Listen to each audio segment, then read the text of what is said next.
Right, there's another chili update. Going to repot these now.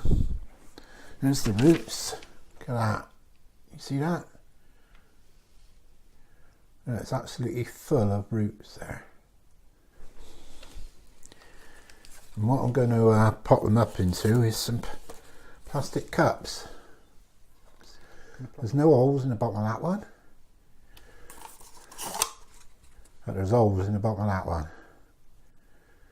So the idea is you feed into this one, water and feed into this one, and pop that back in and let the plant soak up the water. I've never done this before, but I've seen it on the internet, so I thought I'll give it a go. So here's the 4 from the first seeds I started. They're hot cayenne. I ain't got a label on, but I know they're hot cayenne. I'll have to put a label back on that.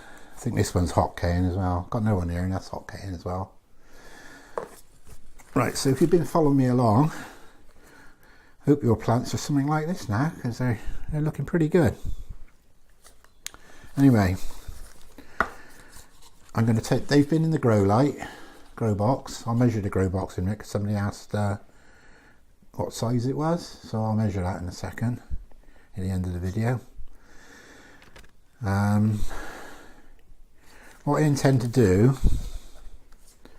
these are the seed leaves at the bottom there. These 2 little leaves at the bottom. They don't look the same as the proper leaves. Okay, they never do. So I'm going to cut those off. I'm going to put the Jiffy 7 right into the bottom of the pot, and then I'm going to fill the pot up to roughly the first leaves, because roots will grow all the way up this bit of stem here.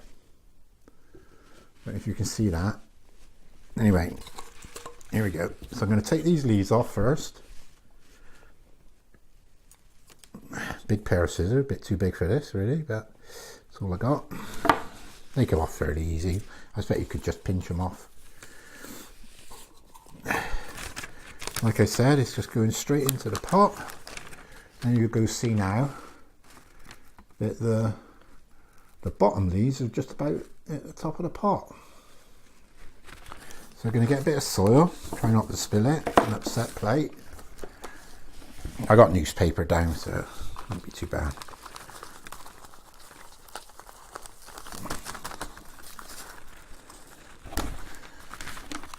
Let's get those out of the way because you can't see otherwise, can you? So just pot it up in the normal way. I'll get a tray and actually let these soak, I think, for a bit.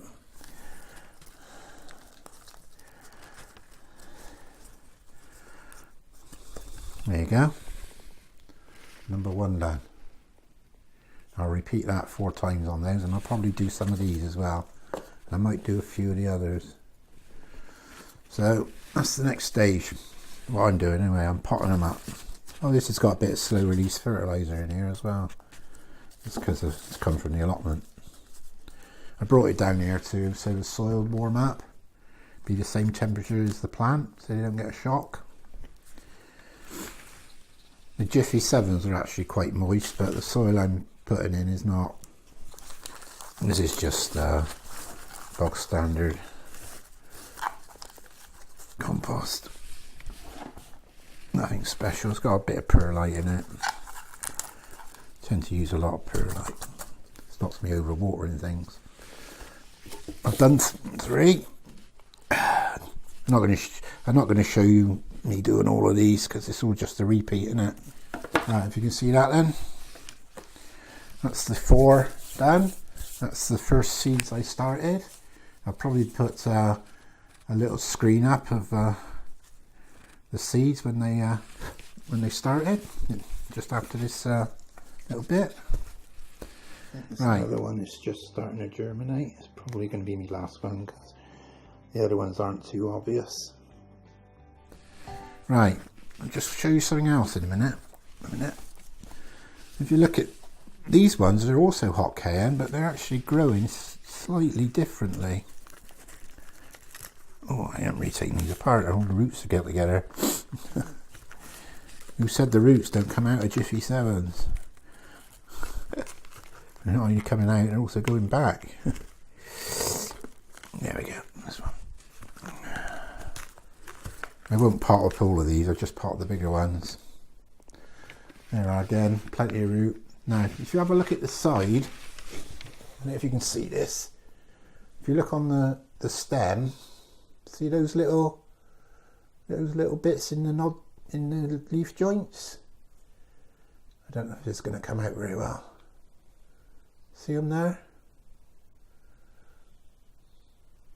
Well, they're going to come out and grow into new bits of stem. And that's what you want. You want lots of growth from low down. So we're going to encourage those little side shoots to grow by taking the top out. But I'm not going to do it just yet. I'm going to wait until it starts to split by itself at the top. And then we'll take out at least the top, and maybe even a bit more. So then you get all these side shoots coming out.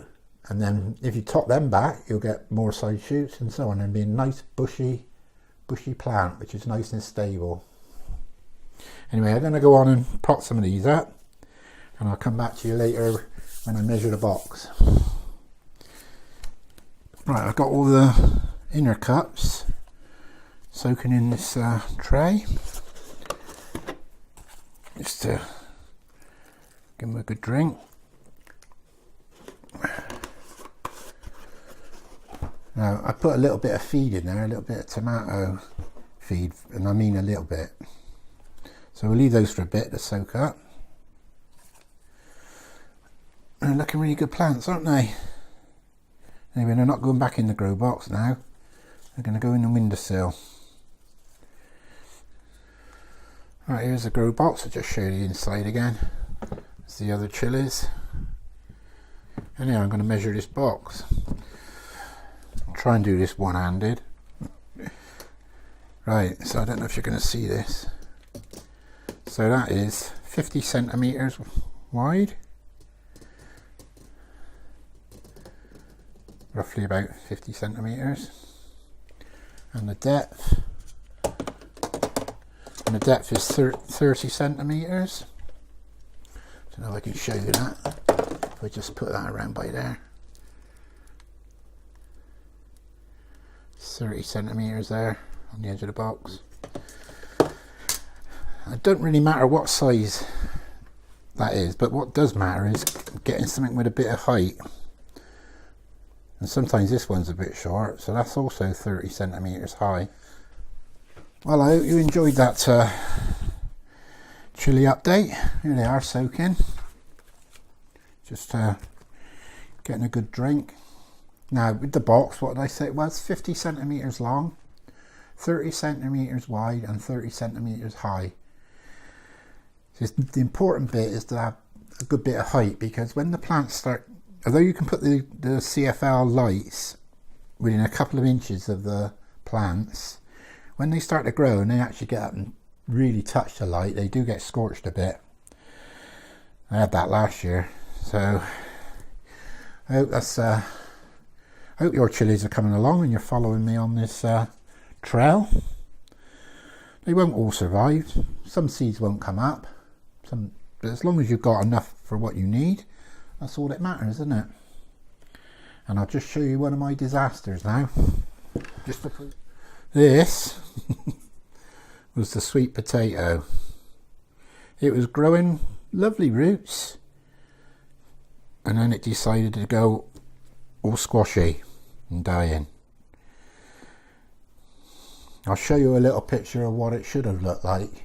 I've actually shown it before, but I'll show you a picture of what it should have looked like. The other one never even got growing. This one did start to get a shoot, and then it died off basically. So I don't want to know what happened there, because I've done it in the past and I've never had this happen. Anyway, it's too late now. You have to start them early so you can get the slips and grow the slips on. But that's a failure. We'll get them. Don't worry about it. Move on. Learn from it, although from this I don't know what to learn because I don't know why it happened. I can only think it was the potato itself was faulty in the beginning, because they were both well, one never got going and the other one got going and then caved in. Literally caved in. In gardening, some you win, some you lose, and it's all about nature really, and you can't control nature. So all you got to do is just put it behind you and carry on and keep enjoying it, because you will get successes and you'll get marvellous successes and you'll get some failures, but don't let the failures put you down. Anyways, bye from me. Happy gardening. See you again soon. Cheerio.